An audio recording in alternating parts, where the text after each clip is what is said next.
சற்று முன் வெளியான முக்கிய அறிவிப்பின்படி இபிஎஃப்ஓ பயனர்களுக்கு குட் நியூஸ். தனிப்பட்ட விவரங்களை திருத்துவது இனி ரொம்ப ஈஸி. செய்தியை முழுமையாக கேட்கறதுக்கு முன்னாடி நம்ம சேனலை சப்ஸ்கிரைப் பண்ணலாம். சப்ஸ்கிரைப் பண்ணிக்கோங்க. மறக்காம பெல் பட்டனை கிளிக் பண்ணிக்கோங்க. அப்பதான் நம்மளுடைய அப்டேட்டட் நியூஸ் உங்களுக்கு உடனுக்குடன் வந்து சேரும். ஓய்வூதிய நிதி அமைப்பு இபிஎஃப்ஓ சனிக்கிழமை அன்று 2 புதிய வசதிகளை அறிமுகப்படுத்தியது. இது இபிஎஃப்ஓ உடன் தொடர்புடைய 7.6 கோடி உறுப்பினர்களுக்கு பயனளிக்கும். இந்நிலையில் இப்போது உறுப்பினர்கள் பெயர் மற்றும் பிறந்த தேதி போன்ற தனிப்பட்ட விவரங்களை வேலை வழங்குனரின் சரிபார்ப்பு அல்லது இபிஎஃப்ஓவின் ஒப்புதல் இல்லாமல் ஆன்லைனில் மாற்றலாம். மேலும் இது தவிர ஊழியர்களின் வருங்கால வைப்பு நிதி அமைப்பு அதாவது இபிஎஃப்ஓ உறுப்பினர்களின் இகேஒய்சி இபிஎஃப் கணக்குகளை அதாவது ஆதார் விதைக்கப்பட்ட கொண்டவர்கள் தங்கள் இபிஎஃப் பரிமாற்ற உரிமை கோரல்களை ஆதார் ஓடிபி அதாவது ஒருமுறை பாஸ்வேர்டு மூலம் நேரடியாக முதலாளியின் தலையீடு இல்லாமல் தாக்கல் செய்யலாம். மேலும் 2 புதிய சேவைகளை மத்திய தொழிலாளர் மற்றும் வேலைவாய்ப்பு அமைச்சர் மன்சுக் மாண்டவியா அறிமுகப்படுத்தினார். மத்திய தொழிலாளர் மற்றும் வேலைவாய்ப்பு அமைச்சர் மன்சுக் மாண்டவியா கூறுகையில், நாட்டில் 10 கோடிக்கும் அதிகமான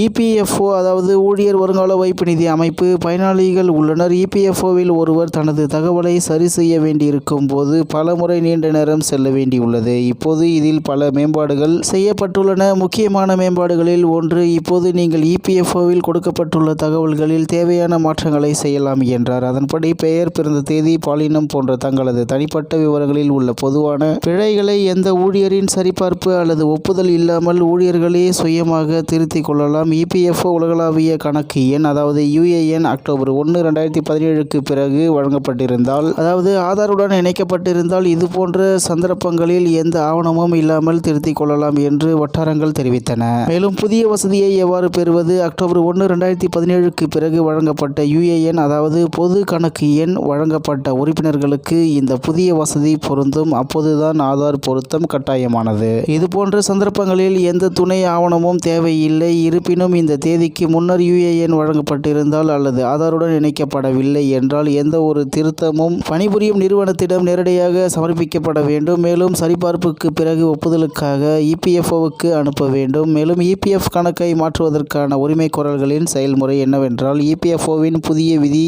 இபிஎஃப் பரிமாற்ற உரிமை கோரல் செயலாக்கத்தின் டர்ன் அரவுண்ட் நேரத்தை கணிசமாக குறைக்கும் என்று எதிர்பார்க்கப்படுகிறது. ஏனெனில் அதற்கு நிறுவனத்தின் ஒப்புதல் தேவையில்லை. ஒரு உறுப்பினர் ஏற்கனவே பணிபுரிந்த ஒரு நிறுவனத்தில் நிலுவையில் உள்ள பரிமாற்ற கோரிக்கையை தாக்கல் செய்திருந்தால் அவர் ஏற்கனவே தாக்கல் செய்யப்பட்ட கோரிக்கையை நீக்கிவிட்டு இபிஎஃப்ஓவிடம் நேரடியாக கோரிக்கையை சமர்ப்பிக்கலாம் என்று தகவல் வெளியாகியுள்ளது என்பது குறிப்பிடத்தக்கது. இத்துடன் இன்றைய முக்கிய செய்தி நிறைவு பெறுகிறது. மேலும் இதுபோன்ற செய்திகளை உடனுக்குடன் தெரிந்து கொள்ள ஆர்கே நியூஸ் தமிழ்நாடு சேனலுடன் இணைந்திருங்கள். நன்றி, வணக்கம்.